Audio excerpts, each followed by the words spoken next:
কোনো এলাকায় যখন মুসলমান সংখ্যাগরিষ্ঠ হয়ে যায় তখন সেই এলাকার মুসলমানরা যে আইন কানুন, শাসন ব্যবস্থা, বিচার ব্যবস্থা, ভারতবর্ষের সংবিধানকে বুড়ো আঙুল দেখায়, তার সবচেয়ে বড় প্রমাণ হচ্ছে মালদার মুর্শিদাবাদ। এই মালদা মুর্শিদাবাদে এতদিন তারা বিভিন্ন রাজনৈতিক দলের সমর্থক ছিল, যখন তারা সংখ্যায় প্রচুর পরিমাণে বৃদ্ধি পেয়েছে তখন দেখুন নিজেদের জন্য একটা আলাদা রাজনৈতিক দল তৈরি করেছে। তাদের একটাই লক্ষ্য, পশ্চিমবঙ্গের ক্ষমতা দখল করা।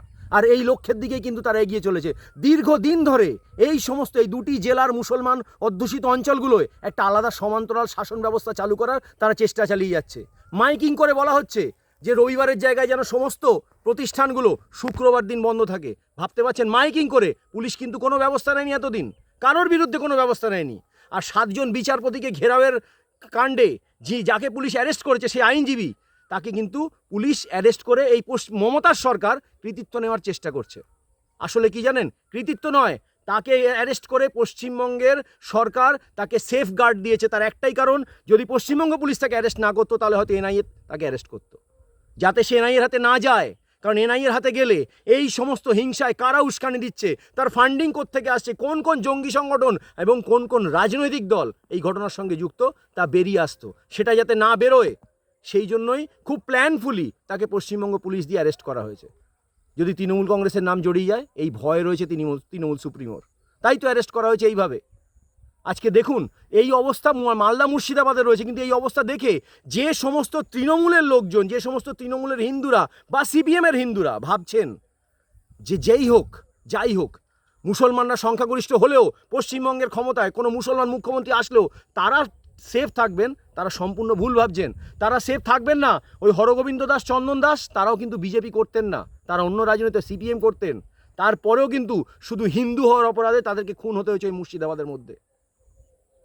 তাই আমি সমস্ত তৃণমূলের হিন্দু এবং সিপিএমের হিন্দুদের উদ্দেশ্যে বলছি, নিজেদেরকে আপডেট করুন, সজাগ হন। এই আগামী আসন্ন বিপদের থেকে নিজেদেরকে রক্ষা করতে বিজেপিকে ভোট দিন। আমি এমন বহু তৃণমূলের লোককে জানি, তৃণমূলের হিন্দুদের জানি, যারা মুসলমান এলাকায় বাস করতো, তাদের পুরনো বাড়ি মুসলমান এলাকায়, মুসলমানদের অত্যাচার সহ্য করতে না পেরে তারা শহরমুখী হচ্ছে। শহরে বিভিন্ন জায়গায় তারা বাস করে এবং এখানে এসে বিভিন্ন সুযোগ সুবিধা পেয়ে তারা তৃণমূলটাই করে। কিন্তু তারপরেও ওই মুসলমানদের অত্যাচার তারা কিন্তু ভোলেনি। আমি সেই সমস্ত মানুষদের উদ্দেশ্যে বলছি, কিছু সময়ের জন্য নিজের সুবিধা ভুলে যান।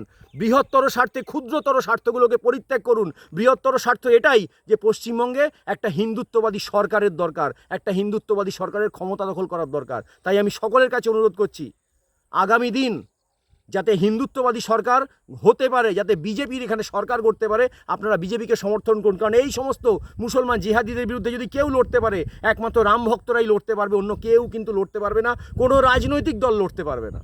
আমি তৃণমূলের ভাইদের উদ্দেশ্যে বলছি, আপনারা যদি আমার কথার মধ্যে কোনো মনে হয় যে আমি ভুল বলছি, একবার ভেবে দেখুন, নিজেদের পরিবারের, আপনাদের পরিবারের কোনো মেয়ে যদি আজকে আপনাদের সরকারে থাকা অবস্থায় যদি আপনাদের পরিবারের কোনো মেয়েকে কোনো মুসলমান ছেলে টোন করে বা তার দ্বারা কোনো মলেস্টেশন হয়, আপনারা আজকেও কিন্তু সেই মুসলমান ছেলের বিরুদ্ধে কিচ্ছু করতে পারবেন না। সরকারে থাকা অবস্থায়, দায়িত্ব নিয়ে বলছি, আপনারা সরকারে আছেন, তারপরেও কিন্তু কিছু করতে পারবেন না।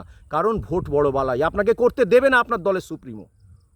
তাই সজাগ হন, সচেতন হন, এই ভোটটা বিজেপিকে দিন। কারণ প্রতিবাদ করতে হলে বিজেপি ক্ষমতা আসার পর আপনারা নিজেদের রাজনৈতিক দল, তাদের আপনাদের কী মতাদর্শ আছে সেগুলো প্রচার করতে পারবেন। শুধু তাই নয়, কোন মতাদর্শ ভালো আর কোন মতাদর্শ খারাপ সেটা মুখ ফুটে বলতে পারবেন।